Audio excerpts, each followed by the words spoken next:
Introducing data science to the enterprise often requires fundamental change in the culture of the enterprise, particularly vis-a-vis the process of decision-making and the hierarchy of decision-makers. In the traditional corporate model with an absence of precise data, it has always made sense for firms to ultimately rely on the knowledge and intuition of the people at the top, the bosses, when it came time to make key strategic decisions.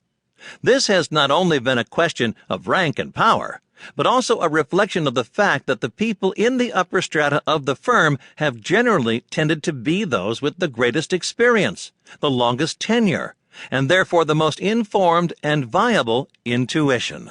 Pre-big data and pre-data science, this was most certainly the truth. Given highly limited amounts of data as compared to what we have available today, the top executives of a firm were indeed the people best positioned to digest that relatively small core of data and make informed assumptions. However, in the new environment where vast data is leveraged primarily for the purpose of upheaving old assumptions, the experiential, aka old knowledge of senior executives, is often an asset of declining, if not useless, value. The days of the hippo, highest paid person's opinion, are pretty much over. Introducing this fundamental idea into the culture of an enterprise is often the biggest hurdle in creating a data science initiative that is not only efficient, but also has a significant voice in the decisions derived from fresh-breaking BI.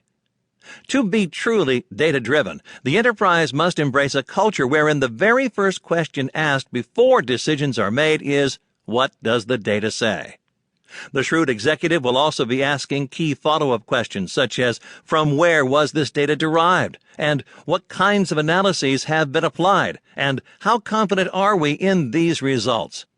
As well, to be truly data-driven, the enterprise must include in its culture an environment wherein top decision-makers are not only willing to be overruled by data, but embrace fact-based changes in business plans.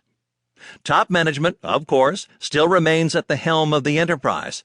They chart the course, steer the vessel, and thus define in what waters the enterprise shall be making its way.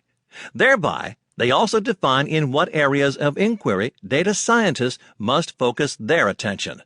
There is no substitute for this domain expertise, this knowledge of where the biggest profit opportunities and often the most treacherous shoals and currents lie.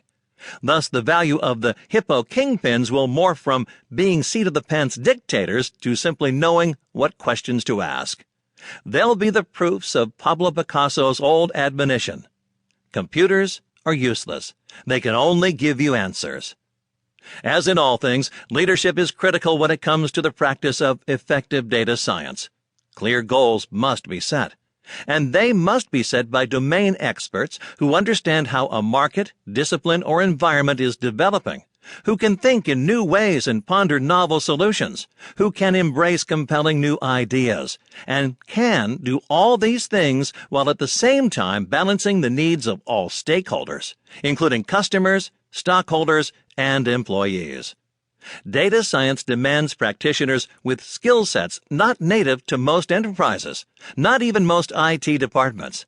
In particular, we're talking about integrating statisticians, most of all statisticians skilled in the social sciences rather than business applications, programmers skilled in new non-traditional software such as Hadoop for cleaning and modeling unstructured data, and professionals skilled in predictive analysis and data visualization.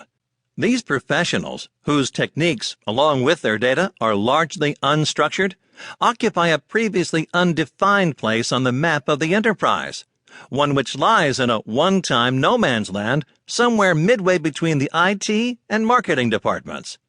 With these new professionals must come new chains of command, workflow practices, and procedures. Some toes will be stepped on. IT professionals and marketing professionals will lose some measure of autonomy. A new and expanded atmosphere of collaboration, both in practice and attitude, must be made to prevail. To keep listening to this audiobook, I've left you a link in the description so you can do it, at no cost thanks to Audible's 30-day free trial.